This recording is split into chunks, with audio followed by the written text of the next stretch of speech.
May I have your attention, please? 10, 9, 8, 7, 6, 5, 4, 3, 2, 1. Welcome.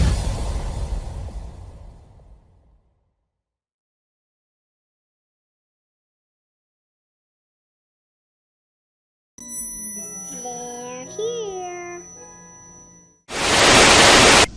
Rise, my nation. Gather around and prepare. Our pride will be restored. Our shadow will fall with wicked damnation. Rise, my nation. Rise. This is your nation. This is our nation. This is the Raider Nation. Can you dig it?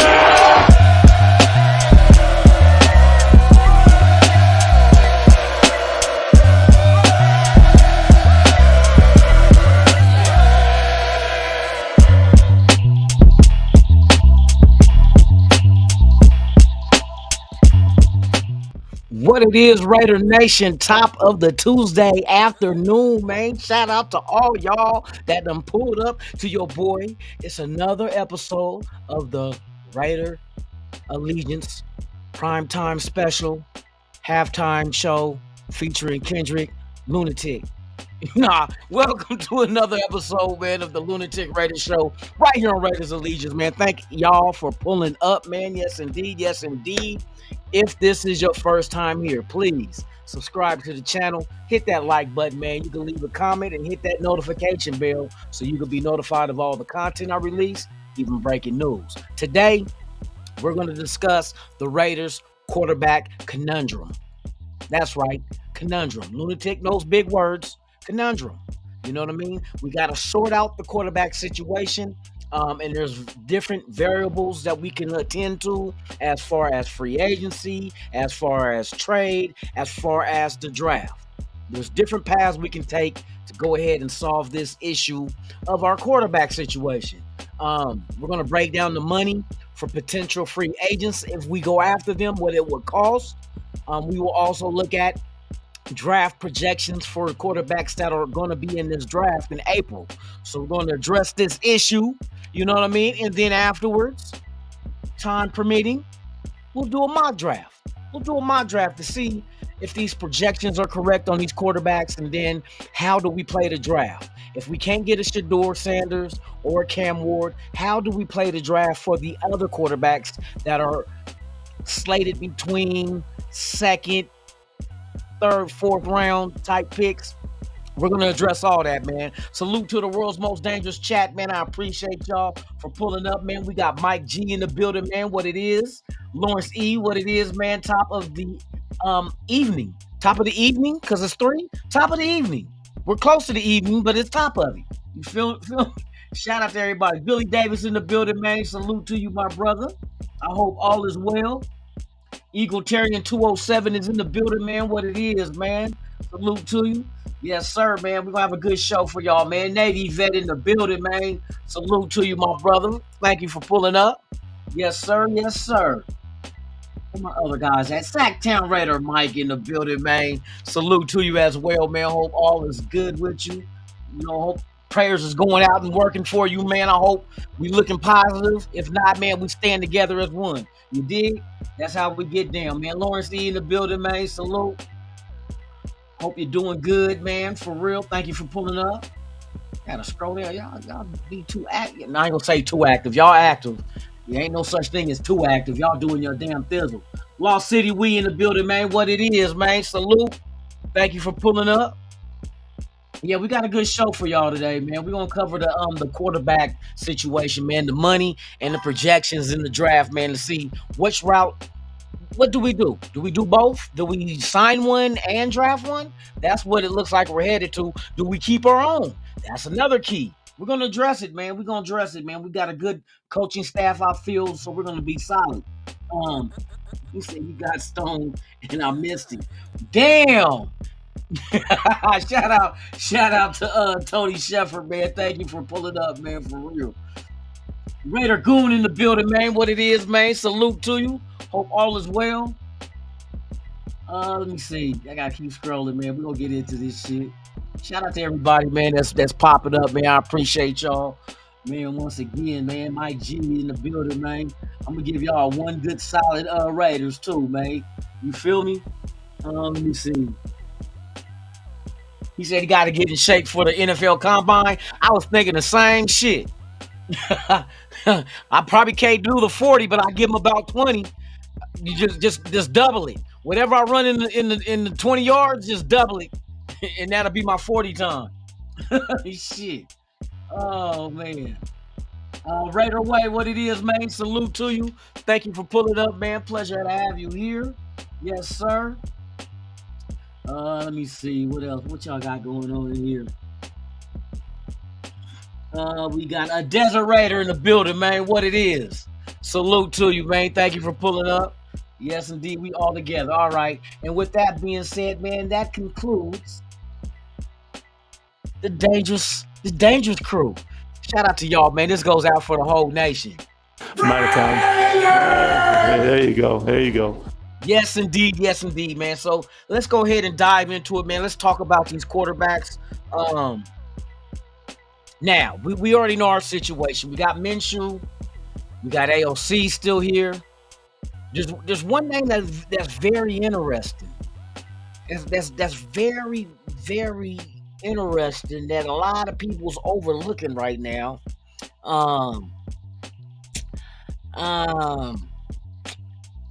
But we're gonna cover it in a minute. man. I'm thinking, do I want to do it now or do I want to go into the back? Let's go into the rumor mill of everything that these cats is talking about. Let's talk about it. All right, so I went through and looked at the projected money that some of these free agents gonna cost. Everybody's not free agents. So here's the kicker right here. Let's talk about Aaron Rodgers since that's been up in the news. Aaron Rodgers still has 1 year left on his deal with the New York Jets. His max hit for this season, cap hit, is $23.5 million. 1 year left. So the only way you'll see Aaron Rodgers is if he gets released or get traded. A 41-year-old quarterback, $23.5 million. That's less than what Sam Darnold is expected to get. Sam Darnold is expected to get $40.6 million in free agency because he will be a free agent. But Aaron Rodgers is under contract for 1 more year this season coming for $23.5. And if they trade him, that means we would have to give up an asset as far as draft capital and pay him $23.5 million as well.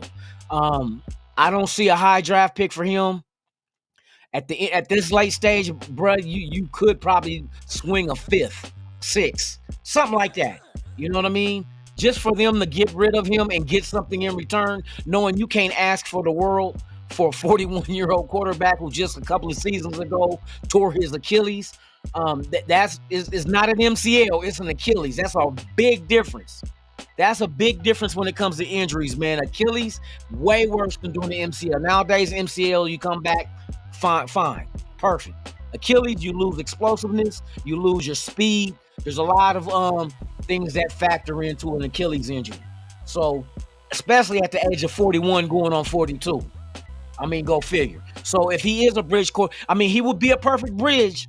Don't get me wrong. Aaron Rodgers will be a perfect bridge due to his age and limited time as far as service being available for him to continue to play this game. But the one knock on him is the way he is the relationships he carries with his teammates. We've seen him throw teammates under the bus. Like last year when everything was going bad, you know what I mean? He started talking about wide receivers and you just don't do that. You don't go in front of the media and get the shitting on your players because these are guys you work with, you sweat with, you bleed with, and even if they do make mistakes, bro, I done seen you make mistakes. You know what I mean? So it ain't like anybody's perfect. But I don't like the fact that he has that kind of aura about himself where he feels like he's holier than thou and just shit on anybody and just think it's all about him. It's not about you, bruh. It's a team sport. It's a team sport. But I don't think that would be a good thing for the Raiders. Now, like I said, financially, only 23 mil. That's better than the 40 that Sam Darnold is expected to get. You know what I mean? So that's number one off the list.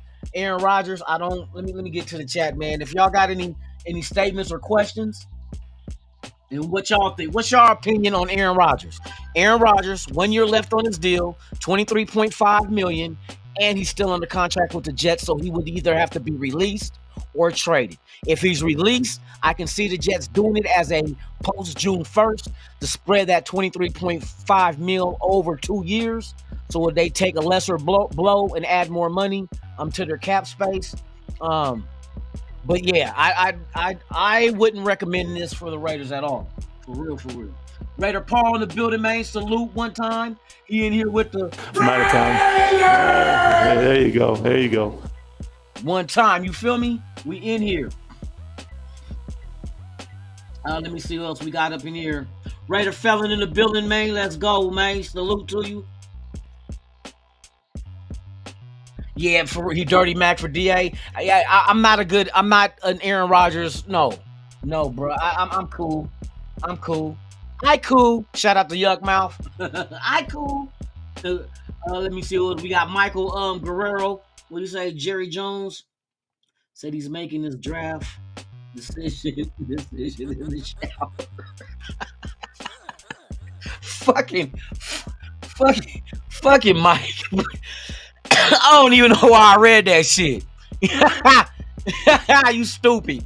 Oh, can you see an old dusty ass 80-year-old white dude in the shower, bro, looking like oh, I don't even want to come up with that vision of that shit. Fucking Mike. Hey, but anyway, besides Jerry Jones making his draft call from the shower, Aaron Rodgers, I say no. Next up, I want to talk about is Justin Fields. Justin Fields is another guy named who's come out there. I don't know if Pittsburgh wants to bring him back, but the rumors are they could be interested. The same with Russell Wilson, but I'm not going down the Russell Wilson path. We done talked about that before. I don't think that's going to happen. Justin Fields, that name popped out. It makes sense. The salary would be manageable, and the youth is there, and the athleticism is there. Chip Kelly can utilize. Justin Fields, his value for 2025, he's looking at about $6.4 million per year for a 1 year deal. I think you could 6.4. I'll take that all day. He's younger. Can he be that guy? I don't think that would be our intentions, but I do believe with what Pete Carroll says and Spytek, he will be allowed to compete for the position. Whether we go draft a rookie and sign him, 6.4 is not hurting your pockets. You know what I mean? That is a route you can go. I would love it. Say, for instance, we do get a Shedeur Sanders, which Shedeur is projected for a first-round pick. Do we use our 6 on him? Do we move up and get him? You know what I mean? That's the question. But if Shedeur is our guy, and you do go get a Shields or Justin Fields,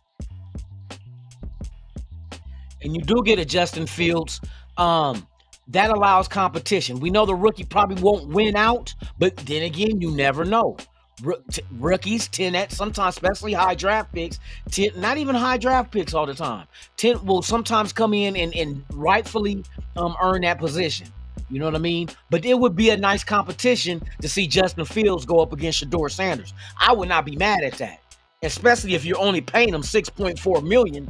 You know what I mean? You do a 1 year deal, sit Shedeur for a year, and then we'll see the development. But we know Tom Brady is going to have his fingerprints all over Shedeur Sanders. Hell, if he have his fingerprints over Justin Fields, we never know what kind of development you can get out of that. And a Chip Kelly and a Greg Olsen. See, that's the thing right there. I don't think Justin Fields had the right supporting cast as far as coaching goes when he was with the Bears. And we know when he got to Philadelphia, not Philadelphia, but Pittsburgh, when they got Russell Wilson, they went with even though they started off with him, but they went to the veteran to change it up. But I believe a tandem of Greg Olsen and Chip Kelly with a Tom Brady, that can do wonders for a quarterback, especially a young quarterback where throwing consistently, being accurate is his downfall. You know what I mean? I think those three gentlemen right there get together and put them in a room. They might not make them elite, but I think they'll make them serviceable where we can win games with a Justin Fields, and allows Chip Kelly to open up his playbook with the RPOs and everything like I discussed yesterday. So I would not be mad at Justin Fields at all. Now, overpaying Justin Fields, that's nah. But the $6.4 million, I can rock with that. That's not gonna hurt our salary cap at all. You feel me?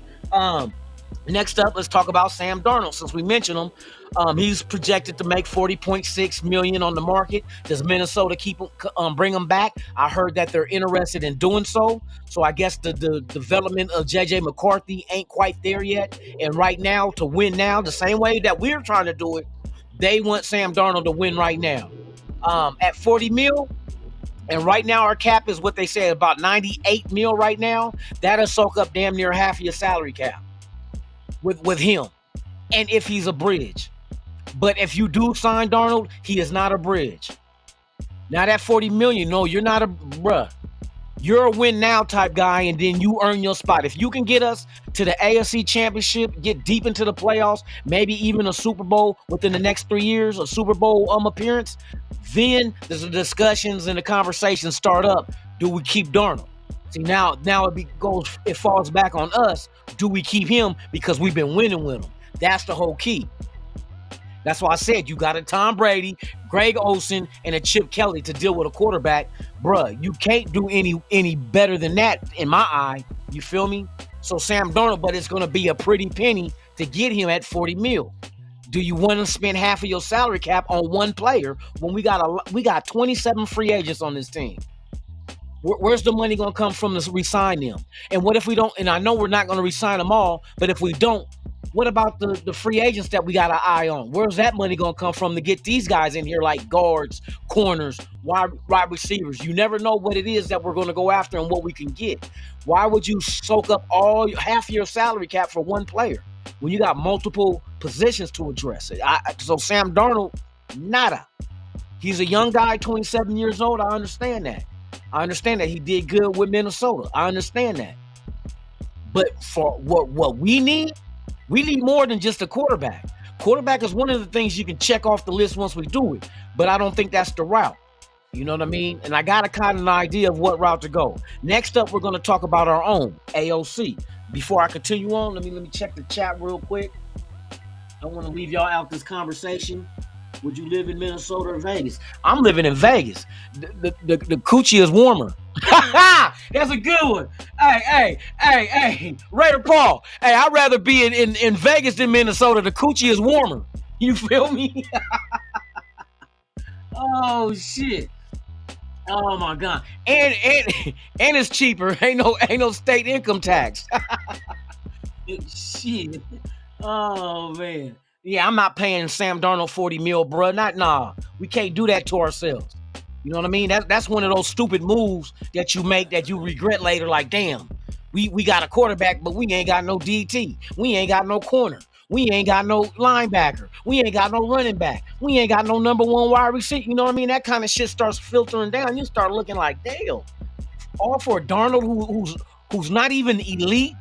He did good with Minnesota, but he's not elite by far. He did good. Don't get that twisted, but he's not great. Why are we paying $40 million for a quarterback that is not great?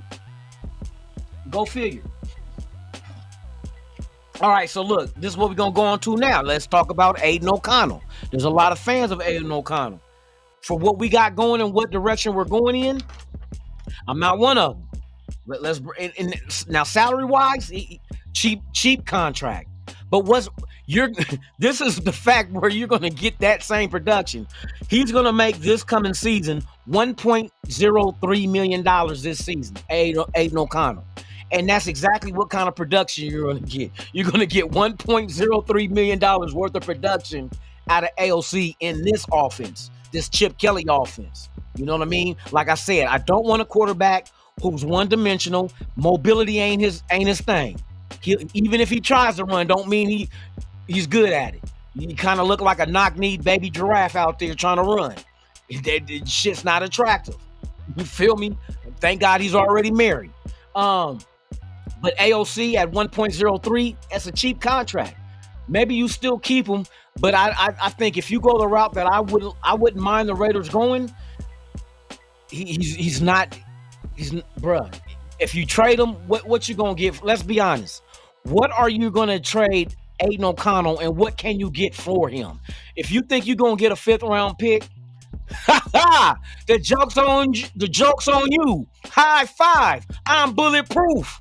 Shout out to Kendrick and his freestyle. But yeah, you're not gonna get much for Aiden O'Connell, bro. Like I said, nowadays in the NFL is dictated to by college game, right? So all the quarterbacks that all these colleges go and recruit, they're not Aiden O'Connells. They're not Aiden O'Connells. If I can get me a dual threat quarterback that can throw and run, why would I say, you know what? I don't want a dual threat quarterback. Give me Aiden O'Connell who's good in the pocket. You better make sure there's a lot of things you got to make sure that Aiden O'Connell is going to be successful. You better add a run game, an offensive line, receivers, bomb-ass defense. Because we've seen him. How you think he got hurt last year? Running. And he already got rid of the ball. And they pushed him in the back. He fell on his knee. He broke his leg in 8 places. They airlifted him to emergency. Come to find out it was a bone bruise. I know I put too much on there, but he made that shit look, bruh.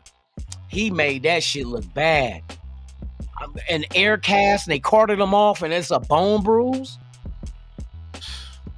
So, hey, it is what it is. I done seen Brian Leftwich in college fuck his leg up and had 2 teammates under his armpits during the game, helping him to the line of scrimmage to take the next snap. Shout out to Brian Leftwich, man, one of the gangsters out there at football. Did it on a bad leg. Couldn't even put no weight on it. 2 teammates had to grab him and bring him to the line to call the next play and snap it and get rid of the ball. Shout out to him. Shout out to Kobe Bryant tearing his Achilles, still finishing off his free throws. You know what I mean? In the game. It is what it is, bro. It is what it is. I didn't make this up. I'm not trying to shit on dude because he's doing a damn good job himself. But I think with the new batch of guys that could come into this team, I think he's expendable. And I don't know if you can get a draft. You might be able to get a 7th for him. Yeah, cross your fingers and cross your heart and hope to die. You get a 6th rounder at least.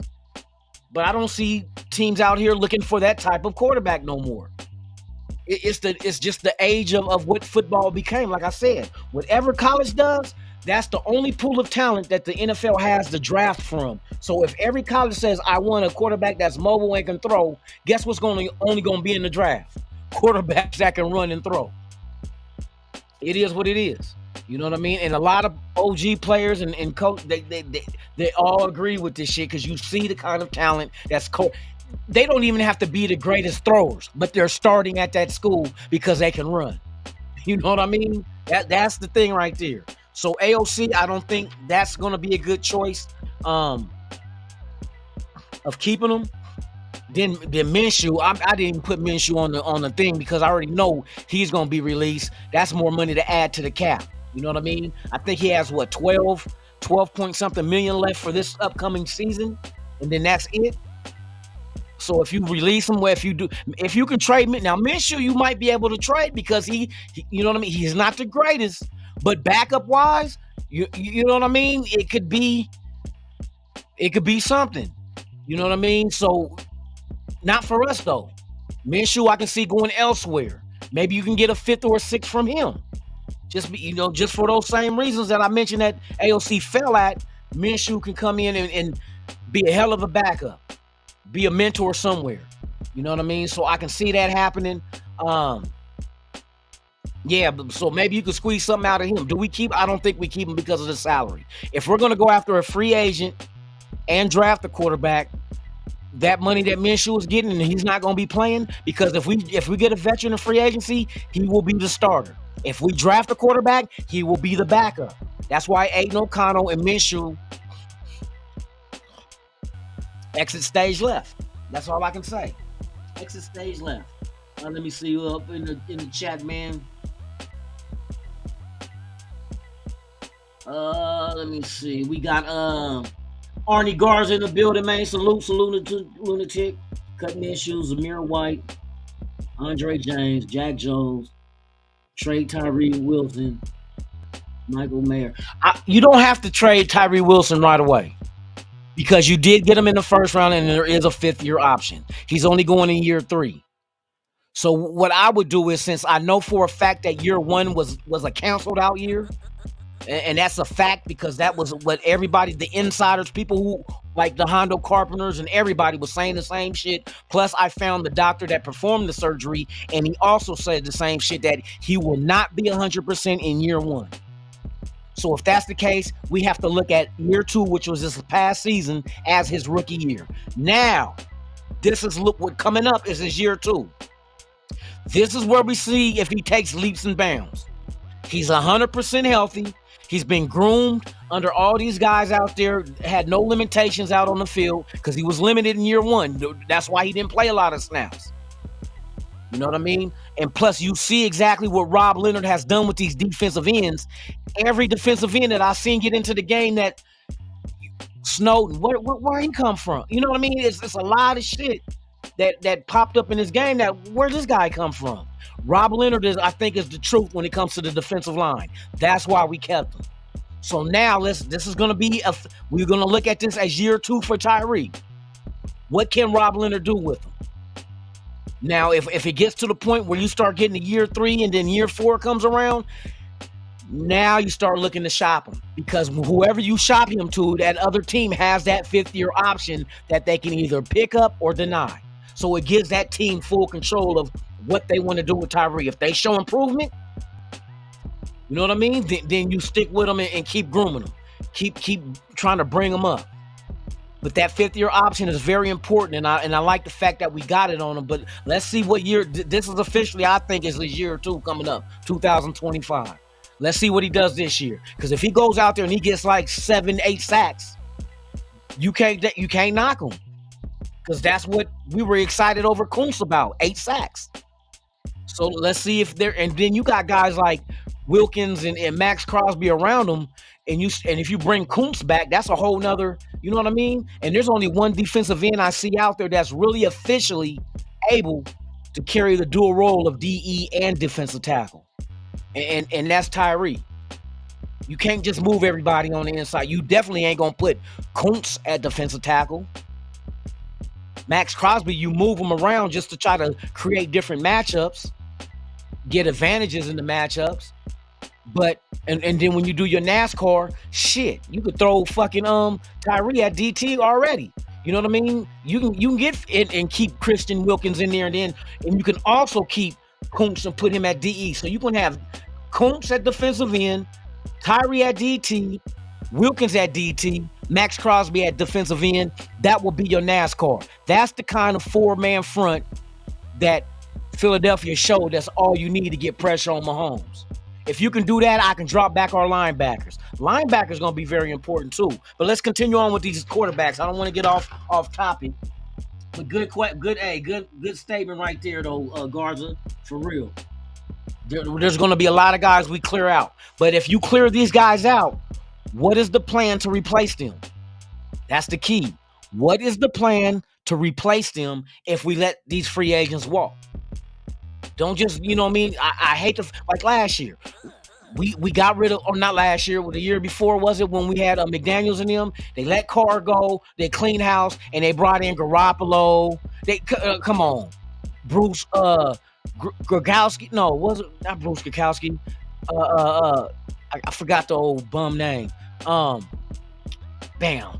It'll come to me. One of y'all say it in the chat. But yeah, they brought in that, and then that wasn't no hellified game plan. And then what was the game plan in the draft? We didn't draft no quarterback.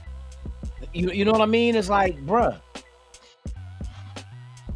So it depends on the game plan before you make the move.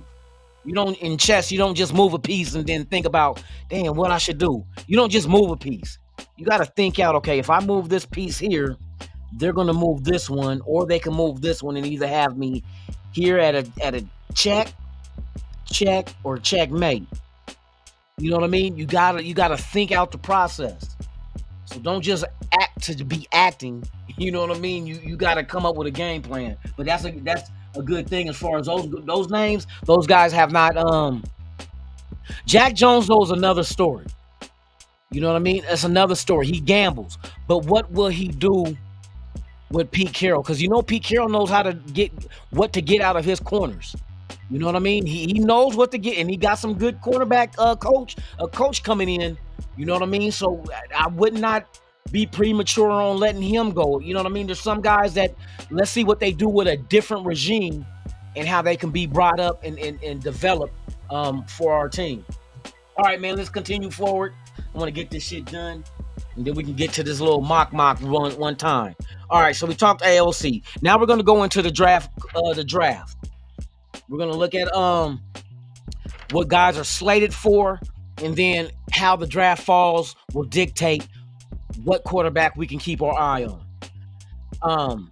First up, we got Shedeur Sanders. We know that's the number one prime name we keep hearing. We know the connection between him and Tom Brady. We understand that his dad, Dion, would love for him to come to Vegas. All that is all working in that direction. But the fact of the matter is, he can go either number 1 or number 2, and we're at 6. Do we trade up to go get him? Or do we let the draft unfold and hope that he falls to us? Possibility he could fall to us. There's rumors floating out there that Tennessee is looking to move back. If that does happen, who moves up and for whom do they move up for? You know what I mean? So there's a lot of things you can factor in. Who do teams want to move up for? Is there other positions that they feel Shedeur's is okay, but I want to get this number 1 guy at this position? That's what you got to figure out. Can we be one of those teams to move the number 1? And if you move the number 1, would you take Cam Ward over Shedeur Sanders? See, there's a lot of shit that goes into this. And since we're talking Raiders shit, what do the Raiders move up? If they move up to number 1, which is only 5 spots, do you have your eyes set on Shedeur at number 1 to make sure nobody gets him? Because if Tennessee is willing to move back, that means there's multiple teams that might be interested to move into number 1. And if they move into number 1, who are they moving to number 1 for? Whose draft board is Shedeur Sanders number 1 on? That's who we got to worry about if Shedeur's our guy. What team has Shedeur as their number 1? That's our number 1 guy on our draft board. Then that's who we're going to have to go up. And if we snatch the number 1 pick, that's why I understand why going to number 1 makes sense to keep anybody else who's going to try to grab our guy from doing it. What is it going to cost? Is Cam Ward better than Shedeur Sanders? Like I said with that situation, Cam Ward is his potential is what everybody's going for, what he can become. Shedeur, right now, we're confident in right now because Shedeur done had all the training. Like he's been with Tom Brady since high school, bruh. He's been successful at 2 different programs. Everybody will say, well, he ain't had good competition playing in the Big 12. I say, but you're talking about a guy that was a Division II quarterback. Jackson State, that's not D1. That's a black college. That's like Alabama State. You know what I mean? That's like Southern. That's like Grambling. We're comparing a D2 quarterback going to the Big 12 and getting them to a bowl game. So he's been successful on both levels. Oh well, he had Travis Hunter. Yeah, but shit, I can name you all the quarterbacks that's out there winning with a bomb ass receiver. You know what I mean? And hopefully when he gets to the NFL, he's going to have another. That's exactly the kind of talent you're going to throw to, you're going to play with, or elite type caliber players like a Travis Hunter. So don't knock him because he played with good talent, because that's all that's in the NFL is good talent. The best of the best in college is the ones that get drafted. So that's who he's going to be playing with. That's what I want to see. I want to see what does he look like with good talent, because that's what we're going to be having him around him when he gets to the NFL level. But like I said, is that our guy? There's all kind of rumors floating out there. I don't know if that's our guy. If we stay pat see, here's two choices I like. If we can't get Shador or Cam Ward, you either take the best available at 6 or you trade back, because I know at 6 there's going to be more than one elite type talent at their position available. Trade back 3-4 spots and still get one of them, and accumulate more draft picks to address other needs for this team. Why not? Like I said, if you're at number 6, we don't get none of the top 2 quarterbacks, right? But you got a McMillan there, you got a Genty there. Say for instance, what's the offensive lineman? The defensive tackle from Michigan. God dang it, I forgot his name. Dude is real agile, good against the run, fast for his size. I think he's like 6. I'm going off the cuff here, man. About 6'5", 318, I think he was. I can't remember his name. Somebody might know in the chat.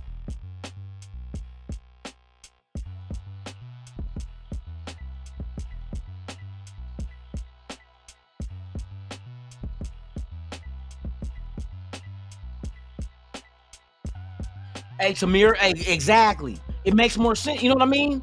Why not trade back a couple of spots and still get one of these guys? Like everybody say, oh, drafting Genty is too high at 6. Okay, what about at 10? Does 10 make more sense? We can draft him at 10 and pick up a couple of more draft picks by trading back. Maybe a second and a third or some shit to add to what we're doing. See, that's why I said we just gotta be smart in this draft. We can't just be reaching just to be reaching because we need something. If we need something and it's the best available, then damn it, get that shit. What if McMillan don't falls past 6? These are all guys that possibility shit can happen like that. Shador could drop to 6. That's the shit. There's so much good talent at their positions in this draft up high that I don't see a lot of teams really. They're going to make the safe pick, and the safe pick is the best available. It's going to, like, Bowers was a safe pick for us, but he was the best available. So that was safe, and it proved us right. So we can even stay pat at 6, get Shador if he falls.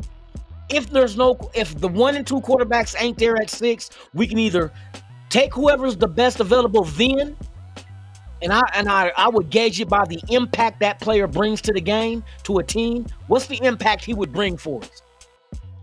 But if we got a few guys, if we got a handful of guys that all could go at 6, trade back. You're going to get one of them. Trade back. Get some more assets. Let's knock this draft out. Let's go get what Pete Carroll, Chip Kelly, Patrick Green. Let's get what these guys need. If they talking about trying to win now, we need the pieces now then. We need the pieces now. So, hey, let's knock this shit out the park. Ain't nothing to sit here and sip coffee and wonder, I wonder if I did. No, let's just go do what we supposed to do in the draft. And this is why I love this. Spike Tech's been around seeing this shit go down. Pete Carroll has done this. They all took in part in this. So these guys ain't like new to this. They true to this. Bars. Y'all know that's an old saying anyway. You feel me? Josh Clay in the building. Now see Jalen Monroe. But where do you get, if you do get a Monroe, where do you get him at? Do you reach for him, or do you let the draft unfold the way it's supposed to? And you get Jalen Monroe, say for instance, I think he's going to be about 4 or 5, 4th or 5th. I about 4th or 5th maybe. I'm trying to just envision like everything else. We're gonna get into that though. Jalen Monroe I put on there because that's later. I'm trying to get the guys up close and the guys that got connection with the Raiders potentially, like a Will Howard. We're gonna discuss that too. Will Howard in the first is definitely a reach. That's not even his projection grade. So let's get in. We're talking about the college backs and what we can draft. So we talked about Shador Sanders. Now let's talk about Howard. Will Howard, quarterback, Ohio State, familiarity with Chip Kelly. Will Howard's projection is between the 4th and 7th round. This is what he's projected. 4th and 7th. If you're projected in the 4th and 7th, why would you take him at number 6? That's a reach. That's a reach. So that is a no-no. He's not even the third option after Cam Ward and Shador Sanders. Not at all. The third option, and just like what you call it said, he got Jackson Dart as the third ranked QB in this draft, and his projection is 3 to 4th rounds, which I agree. 3rd or 4th rounds, I can see Jackson Dart being in that class. The same thing as Dylan Gabriel is projected for a 3rd and 4th round pick. Those two, and I told y'all that's my 1-2. The only reason why I give Jackson Dart over Gabriel is because of the size. Bigger size than Gabriel. But I'm not saying Gabriel can't get the job done. Even though he's measured in at 5'10", the boy got wheels. He's accurate from all 3 levels. And he plays in a system similar because coming out of Oregon, even though Chip Kelly ain't there, that offense and the type of quarterback they've been going after have all been Chip Kelly type of offenses and and quarterbacks. So they stay within the frame of what Chip Kelly established. Not to a T, but it's similar. You go watch Oregon play, they've been doing that shit since Chip Kelly was there. And the same kind of quarterbacks, mobile and can throw. That's all we ever had. Last year it was Knicks. You know what I mean? Before Knicks, it was the brother that we had for a minute. You know what I mean? They always go for this same type of quarterback. Masoli falls in the category of what size-wise as far as what Gabriel is. They won with him. You know what I mean? Then you go back to your Herberts, and your Achilles Smiths, and your Joey Herring. These are all guys that they can run. Mariota. These are all guys that can throw and run. Oregon always stayed with that type of quarterback. And the next quarterback coming in is the same shit. So Chip Kelly made it that way. You know what I mean? So that's exactly what it is. And so, yeah, his stature at 5'10" is not great. For everybody wants the 6'4" quarterback. Good luck with that shit. Everybody said, well, you need a quarterback to get it over the offensive line. Show me a 6'4" quarterback that can get it over a 6'7" defensive lineman. Or better yet, his own lineman in front of him that's 6'7", 6'6". Still shorter.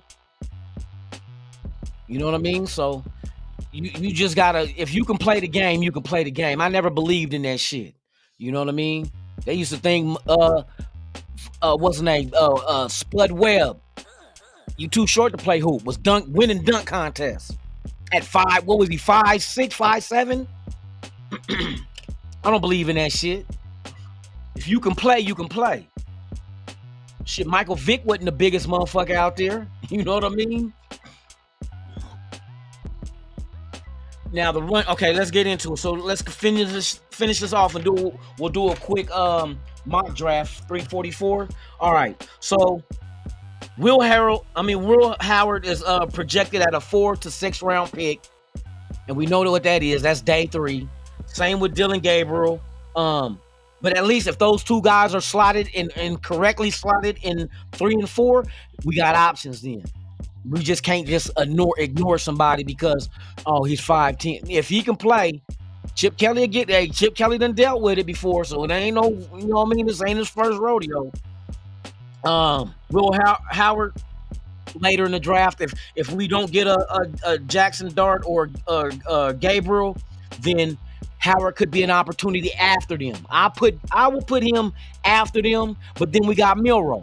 How do we feel about Milroe? Milroe's another one I think you could put in that Will Howard conversation as far as being slotted between 4th and 7th. I don't think he'll go 7 or 6. I think 5. I think 4-5 for Milroe is suitable just because of his mobility. Like, he has elite mobility. If only he can throw. But that's something that you got to work on. You don't never have to work on a quarterback for running. Okay, we're going to work on getting you faster. He's already fast. Jayden Daniels was already fast. Dylan Gabriel was already fast. Milroe is already fast. The only thing he got to be worked on with is his throwing accuracy and being consistently accurate. That's it. And that's why you got coaches. You got a QB coach. You got an offensive coordinator. You know what I mean? That can work with you and make you right. So it's all, do you have trust in your QB coach and offensive coordinator? I do. Because everywhere this motherfucker went, his offense has been good with mediocre quarterbacks. So, I mean, Will Howard ain't the best quarterback in college, but he won the national championship with what Chip Kelly was able to do with him. May not have been able to do everything with him, but did enough to win games. We trying to win games here, so that's another issue. So Milroe, like I said, that's it for the quarterbacks, man. As far as the rookies, potential rookies, and free agents, like I said, a Justin Fields with a Shedeur Sanders, I would love. A Justin Fields with a Jackson Dart, I would love. A Justin Fields with. So Justin Fields is the key free agent I'll mess with. Youth, athleticism. I think Chip Kelly can work with him, and he's a cheap contract at $6 million. Ain't gonna hurt us. That's if Pittsburgh moves on from him. They're not going to franchise him, because if they franchise him, he's going to end up making top 5 money. He's not worth top 5 money. But at $6 million, and you bringing him, and let's see what Chip and Greg Olsen can do with him, and then put him in a competition with, like I said, a rookie like Jackson Dart, Shedeur Sanders, Gabriel, even Will Howard if he's there later if we miss out on everybody else. Even a Milroe later if we miss out on everybody else. So there's opportunities out there, but Justin Fields will be my free agent of choice. Just because it just adds up, it makes too much sense. Makes too much sense.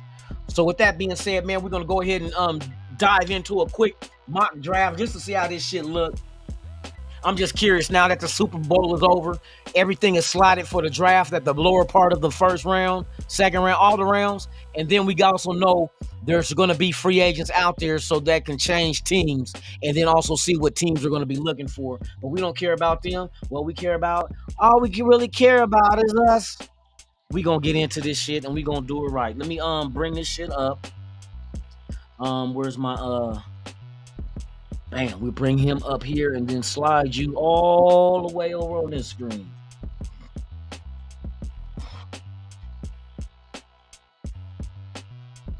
All right, so we'll do a quick 7-round pick. We're going to take our beloved Raiders. Yes, sir. Yes, sir. Let's see.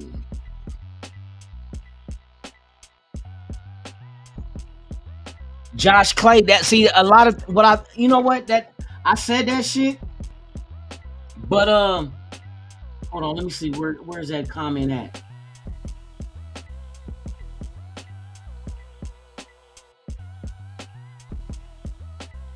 Josh Clay said we could take Genty at 6 and then get Scatterbo. I would love that combination, but I do believe if you trade back before Dallas, you can get. I think I wouldn't doubt if Dallas goes Genty.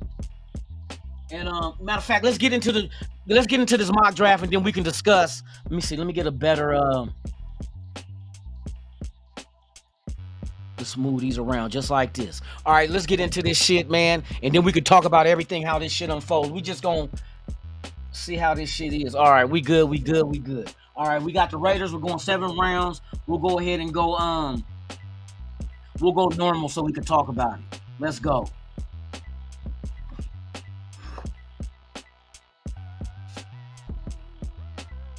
Okay, so before our pick, no, I'm not trading back with that Denver. Fuck them. Not doing no trades this month. So we see right now that Travis. Look, see, this is how the draft could probably end up happening. If Tennessee keeps the pick, Travis Hunter could go number 1 overall to them. Because I heard that they're not that excited about the quarterbacks in this draft to go number 1 overall. Now look at this one. So you got Travis Hunter going number 1. You got Mason Graham, defensive tackle. Mason Graham was the guy I was talking about, the defensive tackle from Michigan. You got Cam Ward going to the Giants. Abdul Carter going to New England. And Will Campbell, offensive lineman, going to Jacksonville. You know what that means? That means Shedeur fell right into our laps at 6. See, this is the kind of thing that I say this could happen. This is not a bad mock as far as them saying that Shador's supposedly falling down, not from 1 or 2. Well, yeah, from 1 or 2 coming down to and even Cam Ward did not go number 1.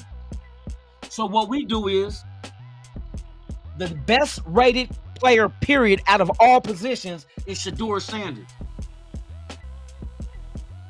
And that's what we did. So if this scenario happens where Shador falls to 6, you gotta squeeze the trigger. Shout out to Ice-T. For those that don't know, Ice-T had a song called Squeeze the Trigger years ago.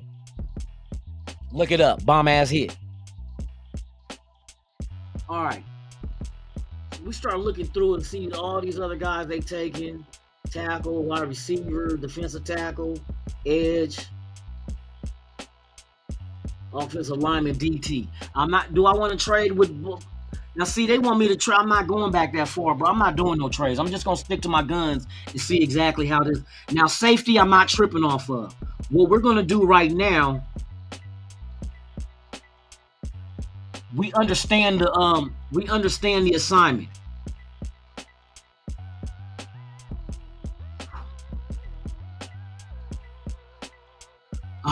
Let's see. Nope, I don't want to go that damn... I don't want to go that deep. So let's go overall and then see what the rankings are. So you figure the safety is not too far off from the corner. What size does this corner have right here? 6 foot 195. Amos is a gifted cornerback with the tools to be a long-term starter. His athleticism and frame make him an intriguing prospect, and with the right development, he has the potential to thrive at the next level. So I know Pete Carroll would be able to have his hand. Pete Carroll is known for his cornerback coaching. You know what I mean? This guy right here could be a guy that he can coach up and potentially be moving as a starter. This is a 2nd round pick. He is ranked up there high as far as best available, period. But also number 1 at the cornerback spot. Let me see what else will be a key. His natural talent and upside could make him a valuable addition, especially for a team in need of help on the outside. And we do need help on the outside.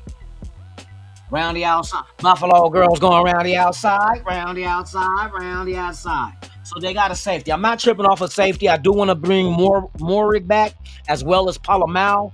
Epps is a potential veteran that we could bring back as well. So I'm not really... And don't forget, what's the guy that we got out of, was it Air Force in the 7th round safety? We got some young talent still on this team. We just got to shake the tree and see what falls out. And who do we keep and who do we let go? So what I'm going to do... We definitely don't need no tight end. But then again, here, okay, linebacker. I know linebacker is a weak position of ours. 6'3", 244, nice size. Campbell's versatility sets him apart as a true linebacker with the ability to contribute as a situational pass rusher. While his frame suggests an edge role, his finesse style and impressive coverage skills shine at the 2nd level.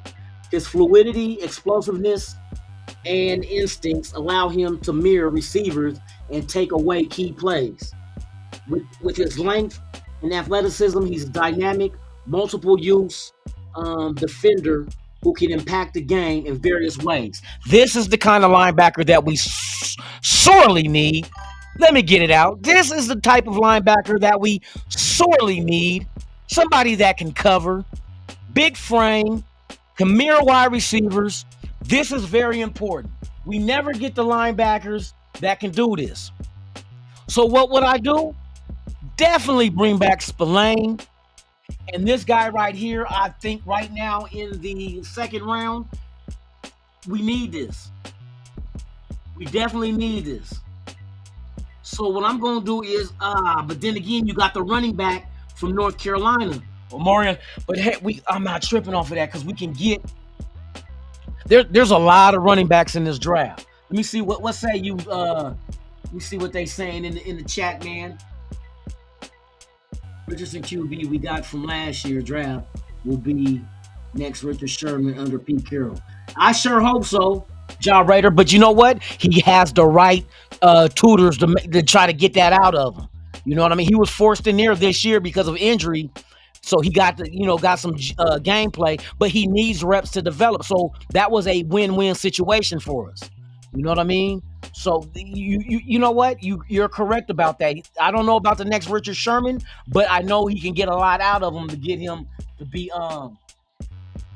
See, look, that's what I'm saying, man. Linebacker, I think on the defensive side of the ball, linebacker is our thinnest position group. And we still got to bring back Spillane.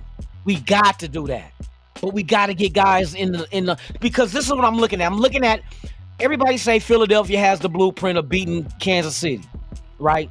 Which, yeah, I believe that. If you can get pressure just out of your front four, you can drop your linebackers, which, in coverage, have 7 guys back there. And what you can do is shut down all passing lanes, especially if you got linebackers that can cover wide receivers. And if you can cover a wide receiver, he most definitely can cover a tight end, which means, let me see, what was his measurements again? At 6'3", 244 linebacker that can cover, bruh, he is valuable to the 10th degree. You can put him on a tight end, a wide receiver. You can bring him up on the line to play the run at 244 pounds, 6'3". Nah, bruh, that's a no-brainer. That's a no-brainer. Because what we're going to have to do is build our defense in a way where we can just get, and we're not that far away, because if we can bring back Kuntz at defensive end, that other defensive tackle spot is the only thing we got to figure out to get pressure just by the front four. If we can do that, we need linebackers that can drop back and do their thing. We know Spillane done dropped back and got interceptions. You know what I mean? Now we bring in this guy with a bigger body and athleticism that can play the run and mirror wide receivers. Oh my God. So, no brainer, bruh. And he's not ranked that far off. The best available is ranked 32 overall. And Jihad Campbell is ranked 37. Let me make sure again. Almost remind me of Jihad Ward. I'm taking the linebacker. We know defense is the key. I want to take away all balls, pause, from quarterbacks. All right, let's get this shit cracking, man. All right, right now we're in the 3rd round. We do have 2/3. So now we can maneuver. We got our quarterback. We got a linebacker. Now let's start putting these pieces together. Let's start putting our pieces together. We got 2 third-round picks, so we're going to get 2 high-quality players that potentially will be starters. Here we go. No, I'm not trading with you. I'm taking my ball. I'm going home. Now, here we go. We're looking for let me see, the DT from Kentucky. And he's not, by far, he's the most highest ranked right now by their concerns. 6'7", 340-pound defensive tackle. Bruh, that's a monster. That's not a defensive tackle. That's a fucking monster. You're 6'7", 340. Deion Walker is an intriguing interior defensive lineman with impressive length and natural pass rushing ability. While his height can affect pad level. Hold on, I got these jets flying over my head, man. While his height can affect pad level, he holds up well in contact and uses his hands effectively to create pressure. Though not the most explosive athlete, his relentless style makes him a disruptive force. Consistency and motor will be key to unlocking his full potential, but his upside as a pass rusher is undeniable. Let me see what they said before. He has a relentless style. That means he has a motor like Max Crosby and Wilkins. You put a guy at 6'7", 340 next to Wilkins, and you bring back Kuntz. Now, just them 4 alone, if they can't just get pressure by themselves, bruh, I'm taking the defensive tackle out of Kentucky. I gotta do some research. Matter of fact, let me write his name down because I'm not familiar, but we gonna become familiar with. Dude name is. Oh wait a minute, hold on. Okay. Dion Walker. Dion Walker. Dion Walker, DT, Kentucky. This is when I start studying for the combine and the draft. I start getting these names down now. So we're gonna definitely go Dion Walker. Bam. Hey, our defense is about to be sick. We got our QB, not tripping off of that. We got our linebacker, not tripping on. I'm not trading back. You ain't sending me back 20 plus spots. No, Carolina, we are not trading. All right, second pick. Now, where is the there is a wide receiver at Ohio or Iowa State, I think it is, 6'4". Oh, damn, I think he might have already been taken though. Matter of fact, let me go check offense. Top rated offense, tight end, don't need him. Let me see. TCU wide receiver, Savion Williams. Savion Williams, 6'5", 225. Savion Williams didn't have the ideal opportunity to showcase his full potential in TCU's 2024 offense, but his rare blend of size, 6'5", 225 pounds, and athleticism make him one of the most intriguing prospects in his class. With the right system, his natural ability could make him a standout playmaker at the next level. That means Chip Kelly's gonna have his hands all over this dude. Pause. Not like that though. At 6'5", 225, can you listen to this? This dude right here, 6'5", 225, number one wide receiver. You got Jacoby Myers, but I'm imagining him with motherfucking Brock Bowers. You talking about a red zone threat, 50-50 balls, 6'5", and what's Brock Bowers, 6'4"? In the red zone? That's gonna be hell. 225, he has the body, the you know what I mean? The body like a power forward in basketball. Just get out of the way, little ass corner. Little 6-foot dude. Get off me. 6 foot, 190 little dude in the corner trying to guard a 6'5", 225 wide receiver. Oh my God. Definitely gonna look at this dude. Definitely. So what I'm gonna do is I'm gonna do Savion Williams. We gotta have somebody for Shador to grow with. Damn. So that's what we're gonna do. Savion Williams. You're ranked 70. What was it? 71. I see. Hold on. Let me see. He's not too far off from the top. Savion Williams, wide receiver, TCU. Hold on. I gotta write him down. Savion Williams, wide receiver, TCU. These guys I could keep my eye on because they're not gonna go first or maybe not even second round. But we got 2/3. Savion Williams, welcome to the Raiders. All right, let's go. We gotta get this motherfucking mock draft done, man, because we doing this shit. Shout out, let me see. Gravy in the building, Ja Raider in the building.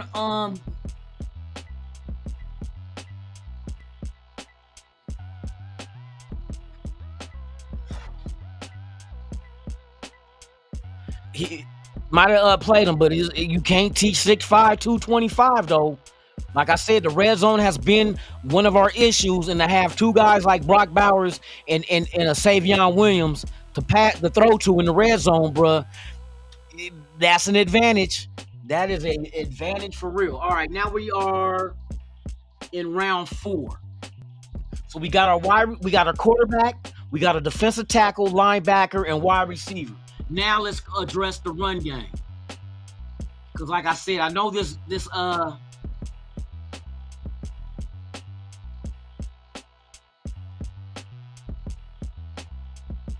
right, let me see, man. Out of these running backs, but I don't like reaching though. I want to see best available, and then we'll make our They got a shitload of wide receivers still out there too, though. Damn. So we know the tops in this round are the wide receivers. Let's go. Okay, let me ask you guys this. I'm looking at this dude right here. This is Jared Wilson, 6'3", 310. He's a center, right? Let me see if he plays any other position. Jared Wilson projects as a high upside starter in the NFL, while he is still raw as just a 1-year starting center. The 3-star Bulldogs recruit has the athleticism and natural leverage. Understanding to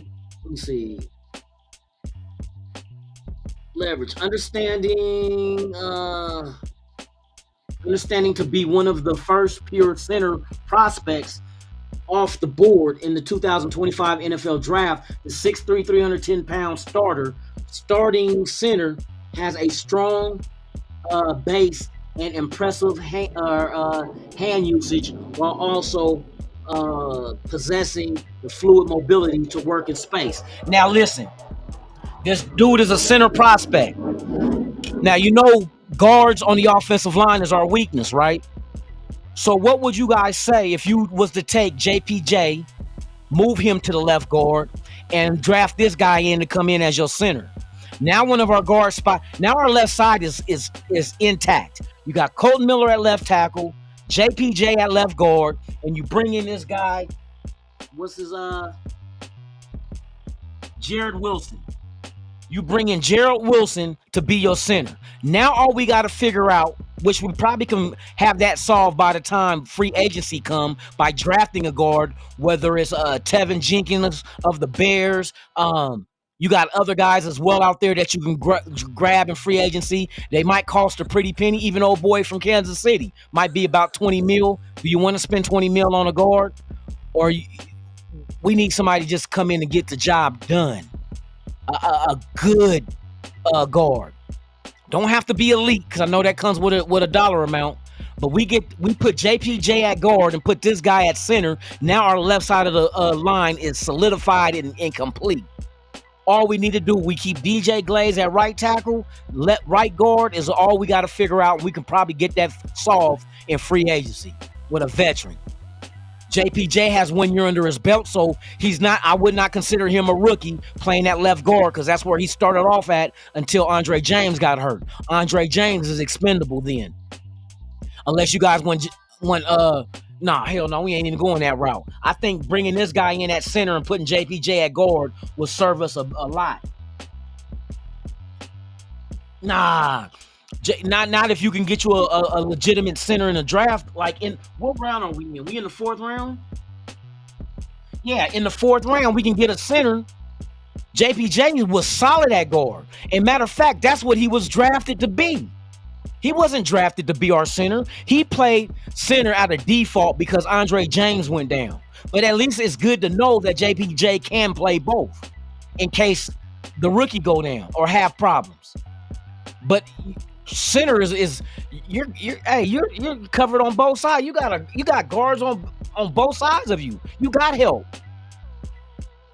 You're not out on an island.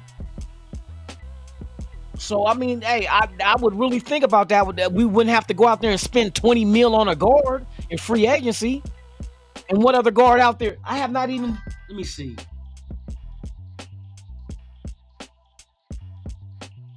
See, right now, a lot of motherfucking as far as the best available, period. And right now, you got wide receiver, safety. You got safety, wide receiver, safety. Then you got the center. He's like one of the main best centers. That's what they just said too. One of the best centers. And you got to have somebody to develop chemistry for years to come with Shador. So now you got your center will be a rookie with your rookie quarterback to let them groom together. That'll be your center and quarterback spot will be done deal. Keep them guys together. JPJ was drafted to be a left guard. Put him back there. Colton Miller's there. We rocking and rolling, boy. And damn, man, I'm doing it. It just makes too much sense.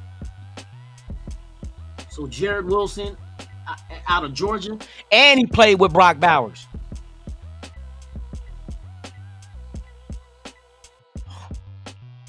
So yeah, I'm fine with that one. That we got one spot on the offensive line. We got to get our line right, bruh. And I would love to be a running back running behind JPJ at left guard. Oh my God, he's gonna punish whoever's in front of him. He's gonna open that hole up. Facts. And you can pull him from the guard to the right. Oh my God. Pin and pull. Pin and pull. Shout out to Chip Kelly. All right, let's make this shit interesting.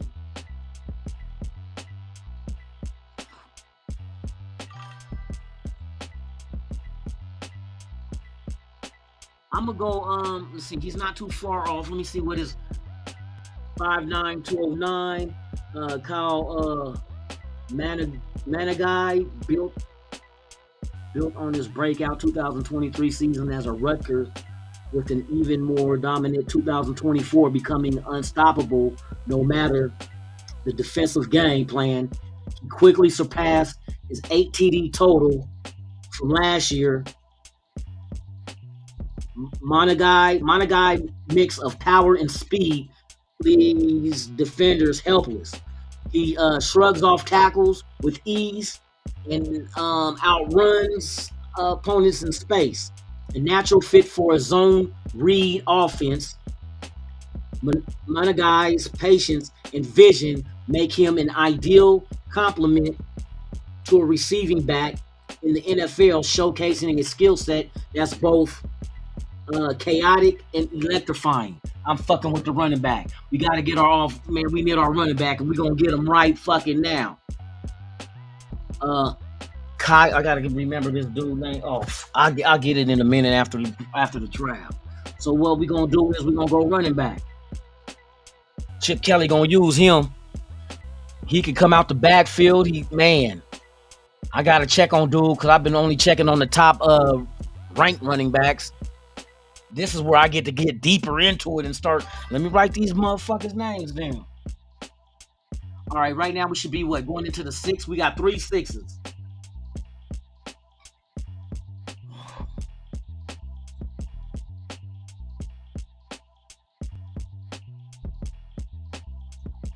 Oh yeah, I can't. I'm gonna go look dude up. I'm gonna do all this shit tomorrow. I'll do research when I go to work. I'll get on my phone and look. I'm about to screenshot this shit. Shout out to everybody in the chat. Shout out to everybody watching, man. If this is your first time here, please subscribe to the channel. Hit that like button, and also don't forget to leave a comment and hit that notification bell as well, too, please. Thank you. All right, now we get to the nitty gritty. Now our meat potatoes. 6th round. This is the round I'm looking forward to. Now we can plug some other shit. Add some competition. We need depth at a lot. So I'm gonna add. Let me see. We got 3. I'm gonna get a guard. Tyler Cooper. Let me see what they say about him. 6'5", 305. Big size dude. So I'm gonna go ahead and I'm gonna grab a guard. Do I want to grab a guard? But see, I don't want to necessarily have to go. What about the running back out of Auburn? 5'9", 212. They don't have nothing on him. Do any of you guys in the chat are familiar with Jaquez Hunter, running back out of Auburn? Who knows anything about him?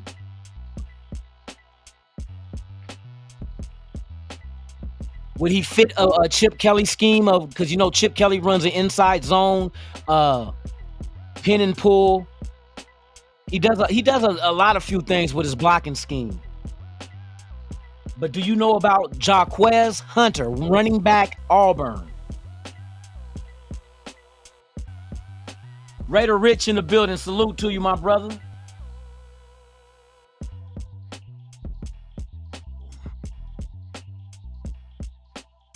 No, Shiloh. You know what? We get Shiloh, then Dion think he's gonna be the head coach. No, let me quit.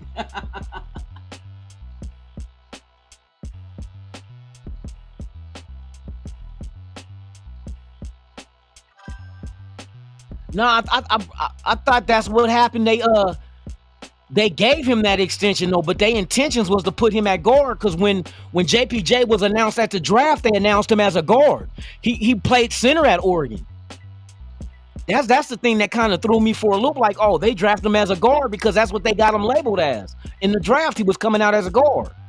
That's what the Raiders put in when they drafted him. They called him a guard.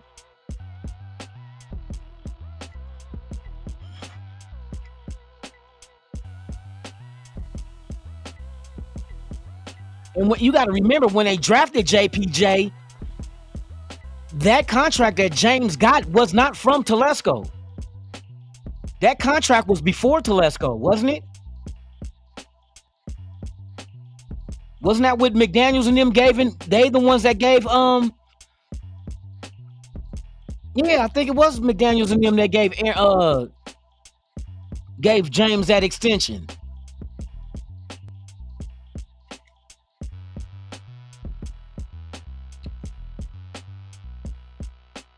Watch this. Was Jackson Powers Johnson drafted as a guard or a center out of Oregon? Jackson Powers Johnson was drafted as a guard by the Las Vegas Raiders, like I thought, in the first round of the 2024 NFL Draft. He played college football. I already know he played for the Ducks as a center. We drafted him to be a guard. I knew that was what had happened. Because I remember when they pulled his name, they put in the ticket as guard Oregon. And I was like, guard, he played center. But that was their intentions of putting him at left guard. They were satisfied with Andre James until Andre James had this last season. Jack Kenna, salute to you. Laura Rachita's in the building.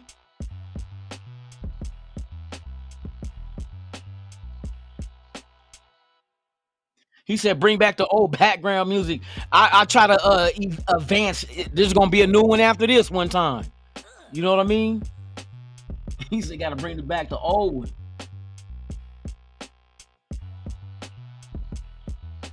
All right, so let me see. We're in the 6th round. Let me get this done, man. I got to get ready for work, man. All right, so now we're going to play with this. So I'm going to grab a defensive tackle, though, man. We can add competition 6'5", 296. That's a little light, but they don't even got nothing written on, dude. That's why I don't like this one all the time, because they don't have nothing written out like this dude. 6'3", 288. He a little light, too.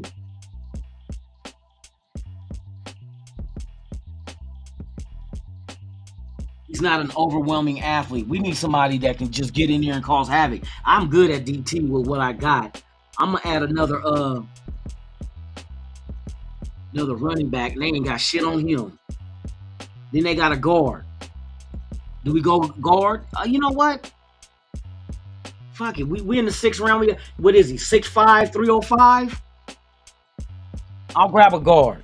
I'll grab an offensive guard. We need competition on that line so we can have the best guys. And we need depth as well. Because I know everybody that plays guard on this team is not coming back.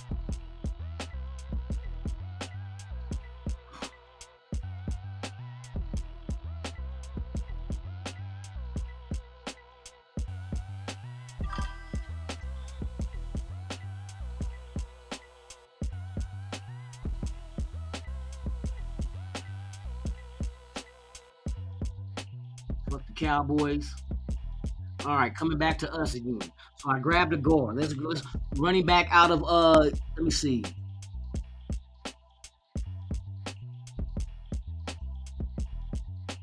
Definitely ain't grabbing no quarterback. RJ edge rusher, Notre Dame. 6'3", 255. That's a little. You can work. You can add some weight to him. Tight end, no. Defensive tackle, no. Linebacker out of 6'1", 227. I don't know anything about him. I gotta do some research. So what I'm gonna do, the best available overall running back, and I already grabbed one. DT, I grabbed another one of them. QB, I'm definitely not doing. Let's Notre Dame was solid this year. Tight end we don't need. Defensive tackle I'm not gonna do. And this linebacker. 2 Notre Dame linebackers. I'm gonna go with the best one. We're gonna add linebackers to the core. Because as I said, to me that's the thinnest on the defense. That linebacker room. It all depends on the development of the rookie that we got last year. Eichenberg, development of him. Do you bring back fucking Diablo? Does Diablo come back? Okay, Raiders again. I'm not gonna do another running back, defensive tackle, QB, tight end, defensive tackle.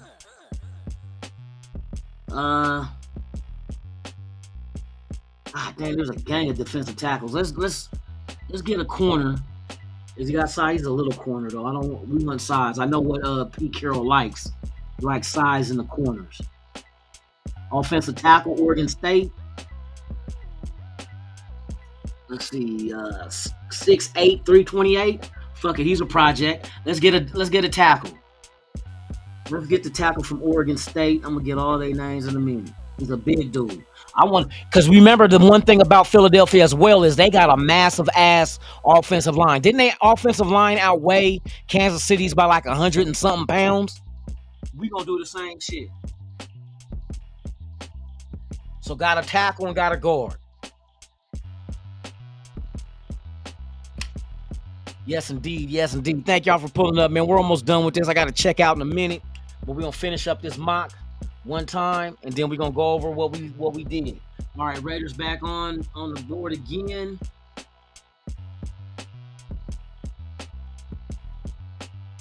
Now, let's see. I want to check out this safety. What size the safety has on him. Because I want to go length. I like good length. 6 foot 202. California Golden Bear safety Craig Woodson. All shit brings versatility, physicality, and athleticism to the next level. At 6 foot, 210 pounds, he moves fluidly across the field, showcasing range and aggression in the box. His quick instincts, smooth hips, and ball skills allow him to track receivers effectively and disrupt passes. Another Jacorian Bennett, maybe. Woodson's adaptability makes him a valuable defensive chess piece at the next level. Okay, we're going to go Cal Bears safety. We're going to add to that safety. I don't know what's going to happen with Epps. I don't know if we bring back Morrig and Palomar. One of them could walk. We could bring both back. But I know out of the three, Epps, Palomar, and Morrig, it's hard to assume that all three will be back. So I'm going to go safety out of Oregon. Out of California. Out of Cal Berkeley. Bam. So we got a safety. Now these are guys that we can add in for competition, and if not anything less, depth.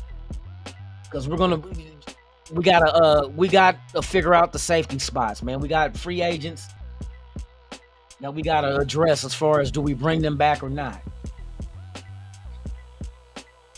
Where we at now? We on the third pick in the 6th round, or we in the 7th already?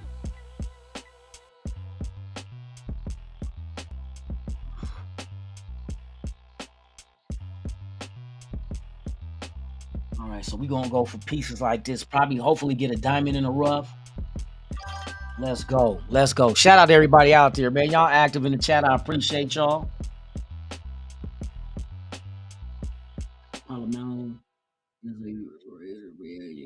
For sure. Good. That's what I want to hear. Thanks, Jack. I believe that shit too. He's a too good. His length and speed is too valuable, and he showed up and showed out this past season too. So Palomar most definitely got to come back. What about Morrig? Do you bring him back? You know what I mean? I would. But then what about Epps? Do you let Epps walk? You know, you're a little bit older, got injured.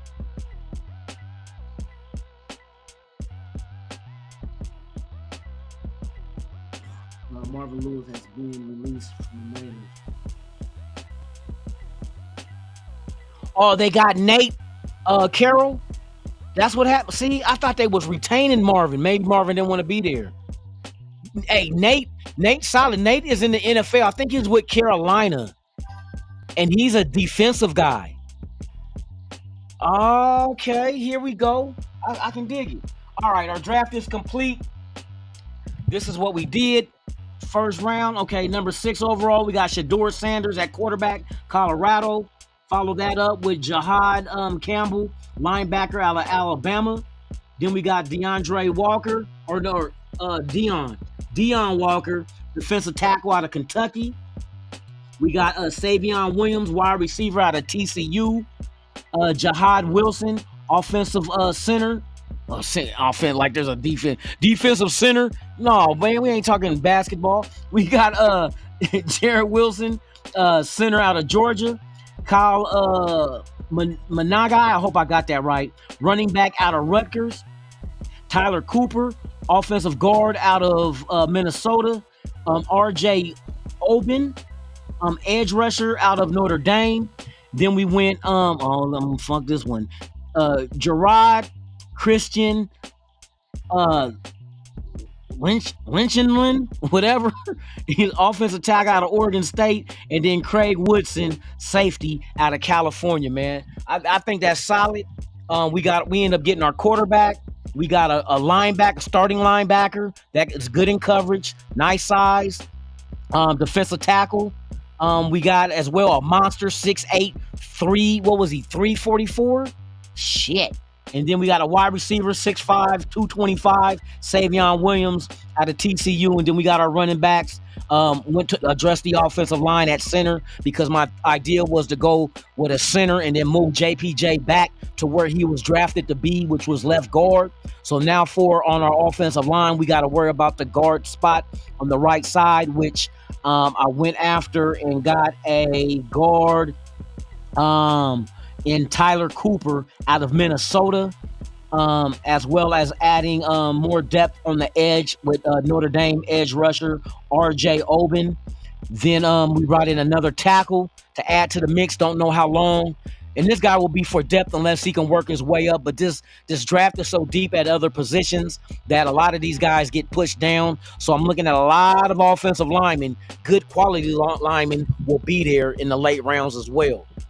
We got our running back, safety, Woodson out of Cal. So I can't be mad. That's a good combination. Woodson, Charles Woodson, and out of Cal, Asamoah. You feel me? So let's go, man. So yeah, let me screenshot this shit, because I want to be able to do research on these guys and add that to my collection of watching at the combine as well as paying attention to when the draft comes. But yeah, man, shout out to all y'all, man. I appreciate y'all for pulling up once again. Please subscribe, hit that like button, man, before you get on up out of here. And I'm Lunatik Raider. This is Raiders Allegiance, and you've been watching the Tom and Jerry Show. With that being said, man, y'all enjoy y'all day, man. I'm Lunatik Raider, like I always say. I'll be back tomorrow. Same Raider time, same Raider channel. Once I get some information on the guys that we did in this mock draft, I'm going to bring up some of their highlights and bios on these guys just to see. You know, it's always good to look at players that I'm not familiar with. You know what I mean? Open my eye to them, be like, oh, I'm going to keep my eye on him then. So I love doing these mock drafts because it allows you to do that, because there's so many players, you don't know all of them. You know what I mean? So I appreciate y'all, man. I'll be back same Raider time, same Raider channel, right here on Raiders Allegiance. It's the Lunatik Raider Show. I'm Lunatik Raider, and like I always say about this time, I'm out this bitch.